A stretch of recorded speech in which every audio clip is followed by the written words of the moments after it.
السلام علیکم میرے پیارے محترم ناظرین، آج کی اس ویڈیو میں ہم آپ کو حضرت عمر رضی اللہ تعالی عنہ کے اسلام قبول کرنے کا واقعہ بتائیں گے۔ آپ ثواب کی نیت سے ویڈیو کو آخر تک ضرور دیکھیے گا، اور اگر آپ کو ویڈیو پسند آ جائے تو کمنٹ باکس میں سبحان اللہ یا ماشاء اللہ ضرور لکھیے گا۔ تو چلیے شروع کرتے ہیں۔ بسم اللہ الرحمن الرحیم۔ حضرت عمر رضی اللہ تعالی عنہ کے مشرف اسلام ہونے کے واقعات میں بہت سی روایات ہے۔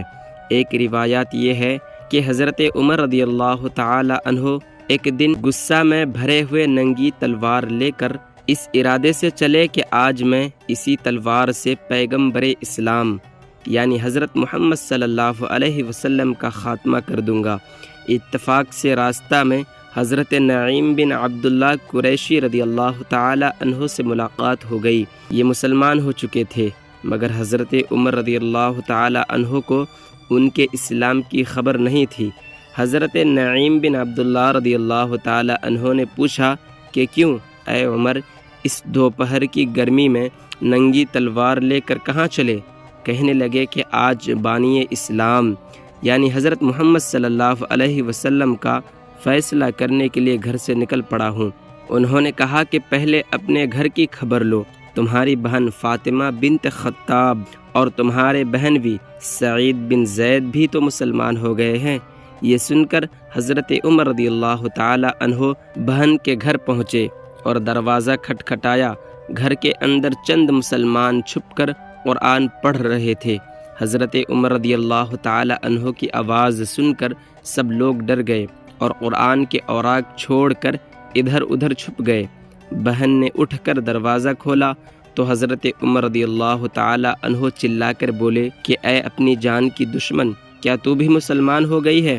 پھر اپنے بہنوئی حضرت سعید بن زید رضی اللہ تعالی عنہ پر جھپٹے اور ان کی داڑھی پکڑ کر ان کو زمین پر پٹک دیا اور سینے پر سوار ہو کر مارنے لگے۔ ان کی بہن حضرت فاطمہ بنت خطاب رضی اللہ تعالی عنہا اپنے شوہر کو بچانے کے لیے دوڑ پڑی تو حضرت عمر رضی اللہ تعالی عنہ نے ان کو ایسا تماشا مارا کہ ان کے کانوں کے جھومر ٹوٹ کر گر پڑے اور ان کا چہرہ خون سے لہو لہان ہو گیا۔ بہن نے صاف صاف کہہ دیا کہ عمر سن لو، تم سے جو ہو سکے کر لو، مگر اب اسلام دل سے نہیں نکل سکتا۔ حضرت عمر رضی اللہ تعالی عنہ نے بہن کا خون آلودہ چہرہ دیکھا اور ان کا عزم و استقامت سے بھرا ہوا یہ جملہ سنا تو ان پر رقت طاری ہو گئی اور ایک دم دل نرم پڑ گیا۔ تھوڑی دیر تک خاموش کھڑے رہے، پھر کہا کہ اچھا تم لوگ جو پڑھ رہے تھے مجھے بھی دکھاؤ۔ بہن نے قرآن کے اوراق کو سامنے رکھ دیا، اٹھا کر دیکھا تو اس آیت پر نظر پڑی، سبح للہ ما فی السماوات والارض وہو العزیز الحکیم۔ اس آیت کا ایک ایک لفظ صداقت کی تاثیر کا تیر بن کر دل کی گہرائی میں پیوست ہوتا چلا گیا اور جسم کا ایک ایک بال لرزہ بر اندام ہونے لگا۔ جب اس آیت پر پہنچے آمنوا باللہ ورسولہ تو بالکل ہی بے قابو ہو گئے اور بے اختیار پکار اٹھے کہ اشہد ان لا الہ الا اللہ واشہد ان محمد رسول اللہ۔ یہ وہ وقت تھا کہ حضور اکرم صلی اللہ علیہ وسلم حضرت ارقم بن ابو ارقم رضی اللہ تعالی عنہ کے مکان میں مقیم تھے۔ حضرت عمر رضی اللہ تعالی عنہ بہن کے گھر سے نکلے اور سیدھے حضرت ارقم رضی اللہ تعالی عنہ کے مکان پر پہنچے تو دروازہ بند پایا۔ کنڈی بجائی، اندر کے لوگ نے دروازہ کی جھری سے جھانک کر دیکھا تو حضرت عمر رضی اللہ تعالی عنہ ننگی تلوار لیے کھڑے تھے۔ لوگ گھبرا گئے اور کسی میں دروازہ کھولنے کی ہمت نہیں ہوئی، مگر حضرت حمزہ رضی اللہ تعالی عنہ نے بلند آواز سے فرمایا کہ دروازہ کھول دو اور اندر آنے دو، اگر نیک نیتی کے ساتھ آیا ہے تو اس کا خیر مقدم کیا جائے گا، ورنہ اسی کی تلوار سے اس کی گردن اڑا دی جائے گی۔ حضرت عمر رضی اللہ تعالی عنہ نے اندر قدم رکھا تو حضور صلی اللہ علیہ وسلم نے خود آگے بڑھ کر حضرت عمر رضی اللہ تعالی عنہ کا بازو پکڑا اور فرمایا کہ اے خطاب کے بیٹے، تو مسلمان ہو جا، آخر تو کب تک مجھ سے لڑتا رہے گا؟ حضرت عمر رضی اللہ تعالی عنہ نے بآواز بلند کلمہ پڑھا۔ حضور اقدس صلی اللہ علیہ وسلم نے مارے خوشی کے نعرہ تکبیر بلند فرمایا اور تمام حاضرین نے اس زور سے اللہ اکبر کا نعرہ مارا کہ مکہ کی پہاڑیاں گونج اٹھی۔ پھر حضرت عمر رضی اللہ تعالی عنہ کہنے لگے کہ یا رسول اللہ صلی اللہ علیہ وسلم، یہ چھپ چھپ کر خدا کی عبادت کرنے کے کیا معنی ہے؟ اٹھیے، ہم کعبہ میں چل کر علی الاعلان خدا کی عبادت کریں گے، اور خدا کی قسم میں کفر کی حالت میں جن جن مجلسوں میں بیٹھ کر اسلام کی مخالفت کرتا رہا ہوں، اب ان تمام مجالس میں اپنے اسلام کا اعلان کروں گا۔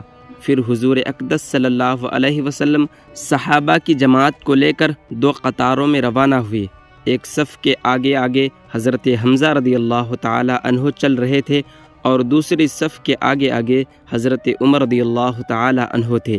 اس شان سے مسجد حرام میں داخل ہوئے اور نماز ادا کی، اور حضرت عمر رضی اللہ تعالی عنہ نے حرم کعبہ میں مشرکین کے سامنے اپنے اسلام کا اعلان کیا۔ یہ سنتے ہی ہر طرف سے کفار دوڑ پڑے اور حضرت عمر رضی اللہ تعالی عنہ کو مارنے لگے، اور حضرت عمر رضی اللہ تعالی عنہ بھی ان لوگوں سے لڑنے لگے۔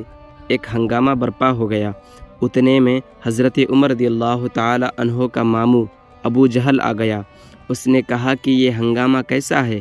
لوگوں نے بتایا کہ حضرت عمر رضی اللہ تعالی عنہ مسلمان ہو گئے ہیں، اس لیے لوگ برہم ہو کر ان پر حملہ آور ہوئے ہیں۔ یہ سن کر ابو جہل نے حتیم کعبہ میں کھڑے ہو کر اپنی آستین سے اشارہ کر کے اعلان کر دیا کہ میں نے اپنے بھانجے عمر کو پناہ دی۔ ابو جہل کا یہ اعلان سن کر سب لوگ ہٹ گئے۔ حضرت عمر رضی اللہ تعالی عنہ کا بیان ہے کہ اسلام لانے کے بعد میں ہمیشہ کفار کو مارتا اور ان کی مار کھاتا رہا، یہاں تک کہ اللہ تعالیٰ نے اسلام کو غالب فرما دیا۔ حضرت عمر رضی اللہ تعالی عنہ کے مسلمان ہونے کا ایک سبب یہ بھی بتایا گیا کہ خود حضرت عمر رضی اللہ تعالی عنہ فرمایا کرتے تھے کہ میں کفر کی حالت میں قریش کے بتوں کے پاس حاضر تھا۔ اتنے میں ایک شخص گائے کا ایک بچھڑا لے کر آیا اور اس کو بتوں کے نام پر ذبح کیا۔ پھر بڑے زور سے چیخ مار کر کسی نے یہ کہا کہ یا جلیح امر نجیح رجل فصیح یقول لا الہ الا اللہ۔ یہ آواز سن کر سب لوگ وہاں سے بھاگ کھڑے ہوئے، لیکن میں نے یہ عزم کر لیا کہ میں اس آواز دینے والے کی تحقیق کیے بغیر ہرگز یہاں سے نہیں لوٹوں گا۔ اس کے بعد پھر یہی آواز آئی کہ یا جلیح امر نجیح رجل فصیح یقول لا الہ الا اللہ، یعنی اے کھلی ہوئی دشمنی کرنے والے، ایک کامیابی کی چیز ہے کہ ایک فصاحت والا آدمی لا الہ الا اللہ کہہ رہا ہے، حالانکہ بتوں کے آس پاس میرے سوا دوسرا کوئی بھی نہیں تھا۔ اس کے فوراً ہی بعد حضور اقدس صلی اللہ علیہ وسلم نے اپنی نبوت کا اعلان فرمایا۔ اس واقعہ سے حضرت عمر رضی اللہ تعالی عنہ بے حد متاثر تھے، اس لیے ان کے اسلام لانے کے اسباب میں اس واقعہ کو بھی کچھ نہ کچھ ضرور دخل ہے۔ حضرت عمر رضی اللہ تعالی عنہ کو جب کفار مکہ نے بہت زیادہ ستایا تو عاص بن وائل سہمی نے بھی آپ رضی اللہ تعالی عنہ کو اپنی پناہ میں لے لیا، جو زمانہ جاہلیت میں آپ رضی اللہ تعالی عنہ کا حلیف تھا۔ اس لیے حضرت عمر رضی اللہ تعالی عنہ کفار کی مار دھاڑ سے بچ گئے۔ میرے پیارے دوستو، حضرت عمر رضی اللہ تعالی عنہ کی اسلام میں داخل ہونے کے جو مشہور روایات ہے، یہی ہے جو میں نے آپ تک پہنچائی۔ امید ہے کہ آپ کو یہ ویڈیو پسند آئی اور آپ کا وقت ضائع نہیں ہوا اور آپ کی علم میں اور نامہ اعمال میں اضافہ ہوا۔ اگر آپ اسی طرح کے اسلامی واقعات پر نظر ڈالنا چاہتے ہیں تو ہمارے اظہار اشرف یوٹیوب چینل کو سبسکرائب کریں اور بیل آئیکن کو دبا کر آل پر کلک کریں تاکہ آنے والے ویڈیوز کی نوٹیفیکیشن آپ تک آسانی سے پہنچ سکے۔ اب آپ ہم کو اجازت دیں اور اپنا خیال رکھیں۔ السلام علیکم ورحمۃ اللہ وبرکاتہ۔